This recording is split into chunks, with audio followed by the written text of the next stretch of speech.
mengingatkanku.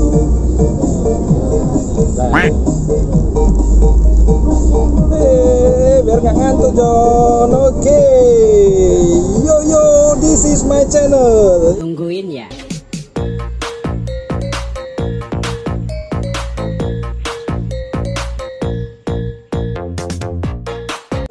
It's wasting time. Yuhu. Kekasihku hilang, kini datang kembali pulang. Aku ku bawa dia terbang bersama bintang. Ihu, apa kabar semuanya? Oke. Harap semuanya baik-baik saja dan kita semua diberi kesehatan, beri semangat agar jauh dari segala macam jenis virus. Jadi di wasting time kali ini, dan kenapa aku kasih nama wasting time ya, karena benar-benar wasting time lah. Kita buang waktu, kita di waktu yang kita buang itu kita manfaatkan dengan sebaik-baiknya. Emang ada ya wasting time itu baik? Ya adalah, ada bosku gitu kan. Ada sayang, ada. Oke. Kali ini aku mau cerita dikit aja lah ya kan. Nanti banyak cerita juga nggak bagus. Kalian tahu kan? Pasti tahu lah. Di Lapang Merdeka itu kan, itu belakangnya itu kan ada apa namanya, stasiun. Nah, jadi kalau kalian sering bepergian atau sering menggunakan jasa transportasi darat, itu kereta api, pasti kalian tahu. Di situ kan ada monumen kereta api ya kan, lokomotif sih kalau nggak. Ya itu dia. Ini dia. Nampak kalian lokomotifnya? Lokomotif namanya ya. Aku juga nggak tahu sih bedanya kereta api lokomotif. Tapi kayaknya lokomotif itu apa namanya? Lokomotif itu kepalanya itu kayaknya. Kepala dari bagian dia, lokomotif itu bagian yang ada mesinnya itu, dan biasanya itu ada di depan. Jadi kita bisa bilang ya lokomotif itu kepalanya lah ya kan, kepala kereta api. Jadi itu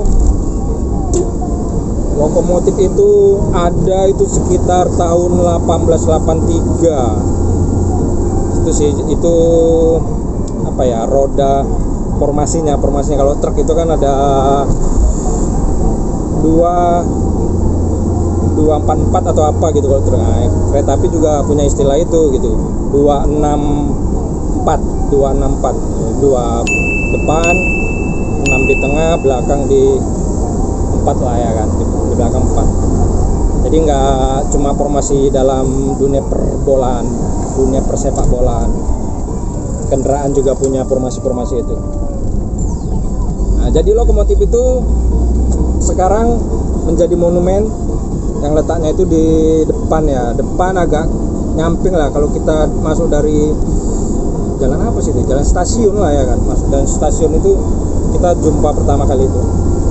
Nah itu dia, lokomotif hitam, black engine.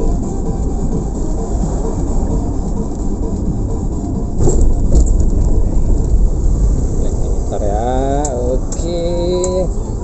Jadi itu dia mempunyai berat itu kalau nggak salah, dan kalau salah harus dikoreksi ya, itu 48,3 ton itu kalau nggak salah. Jadi beratnya segitu. Ini kan ini sifatnya sharing-sharing. Jadi kalau kalian lebih tahu banyak ya komen aja, karena juga aku dapetin datanya sedikit sih, minim data. Cuman kalau memang aku dapat banyak lagi, kita buat lagi ceritanya ya kan. Jadi itu ada, atau dunia perkeretaapian di Medan itu sekitar 1883 lah, sekitar 1883 itu diprakarsai, atau idenya itu muncul dari seorang manajer Delhi Maskapai. Delhi Maskapai itu perusahaan tembakau, karena memang pada masa itu tembakau ya you know lah primadonanya ya kan, primadonanya pada masa itu. Jadi si manajer itu mengajukan, nama manajernya itu T. Kramer kalau nggak salah, itu mengajukan permohonan untuk kereta api. Mana bro, kita buat kereta api bro, ini bagus nih proyek nih bro, ya untuk ngangkut-ngangkut gitulah kira-kira ya kan. Ide itu disetujui karena memang kereta api pada saat itu dianggap sebagai transportasi yang lebih cepat dari transportasi sungai. Karena pada masa itu kan sungainya masih besar-besar, nggak sungai kayak sekarang. Sungai-sungai dulu itu kan bisa dilalui oleh perahu ya, perahu-perahu kecil lah. Nah, jadi kan agar biar cepat pengangkutan tembakau itu,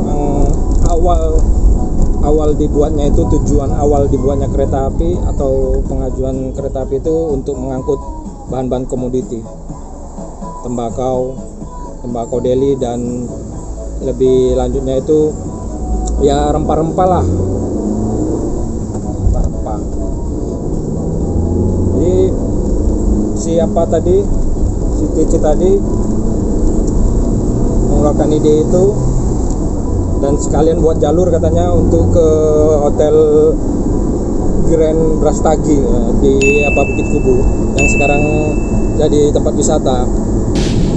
Nah itu juga mau buat jalur, kalian jemput ya yang pekerja lah, mungkin mandor-mandornya ya kan, mandor-mandor company, ye punya mandor harus dijemput katanya, kalau kagak bakal telat. Nah gitulah kira-kira ya kan. Jadi disetujui, dan itu siapa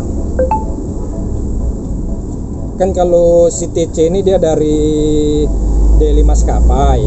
Jadi Delhi Maskapai ini mempunyai ide untuk kereta api, untuk bangun kereta api. Jadi agar nggak buyar konsentrasinya Delhi Maskapai itu, jadi dibuatlah perusahaan kereta api itu namanya Delhi Spoorweg Maskapai. Oke, Netherlands Spreken this good. Jadi disebut DSM. Nah itu ada komisarisnya itu si Peter Parker, no, Peter Wilhelm Jansen. Jadi dia merealisasikan ide si TC tadi, dia buatlah relnya itu kan, ya stasiunnya lah, sekalian titik pusatnya di titik 0 Medan. Oh iya, sekalian informasi terbaru bahwa Lapang Merdeka itu atau Esplanade adalah titik 0 Medan. Nah, jadi kembali ke ini lagi, ke kereta api.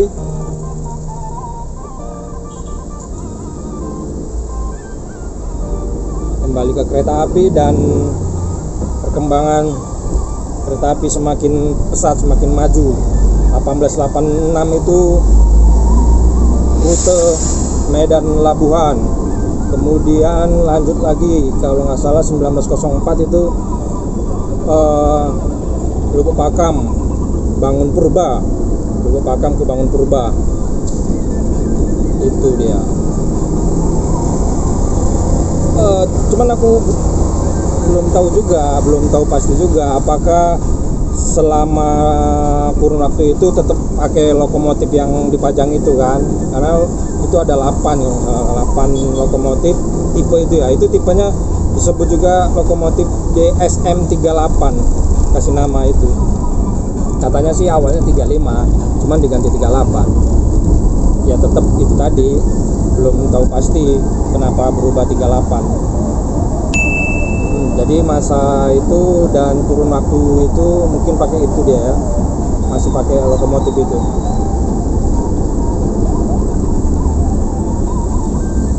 Tapi ya walaupun aku cerita gini juga aku belum pernah naik kereta api.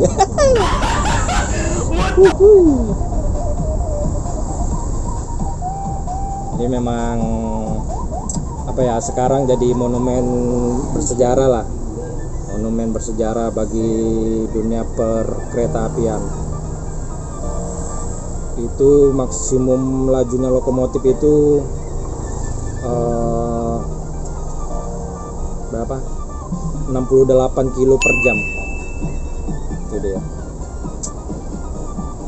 Ya, itulah cerita-ceritanya ya kan. Jadi kita tidak hanya bangunan-bangunan yang bersejarah yang ada di Medan. Kereta api juga salah satu bukti sejarah dari Delhi Maskapai.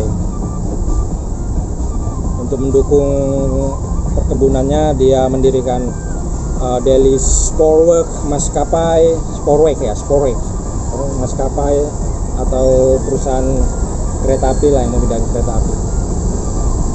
Dan sampai sekarang juga perkembangannya itu sangat bagus, apalagi sekarang ada Kuala Namu, itu dari Medannya itu bisa langsung ke stasiunnya. Just good kan. Dan sekarang masih masa pengembangan, itu akan di atas, kereta apinya akan berjalan di atas. Kayaknya udah mulai lah. Dan siapa tahu Uno ya kan, kedepannya ada rencana lagi kereta api bawah tanah. Udahlah, mantap lah Medan gue ini ya kan. Jadi ya semoga aja itu terrealisasi ya kan.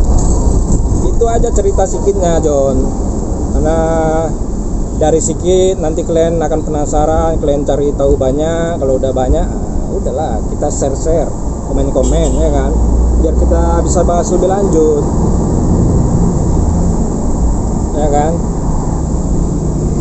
Jadi apapun ceritanya, kita cerita dikit itu manfaat, bisa di sharekan aja lah, jangan malu-malu. Ini memang hal-hal yang baik itu harus di share.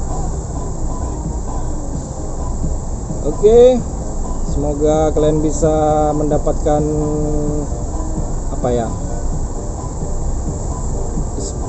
inspirasi, pengetahuan dari yang sedikit ini, dan tongkrongi terus channelnya. See ya.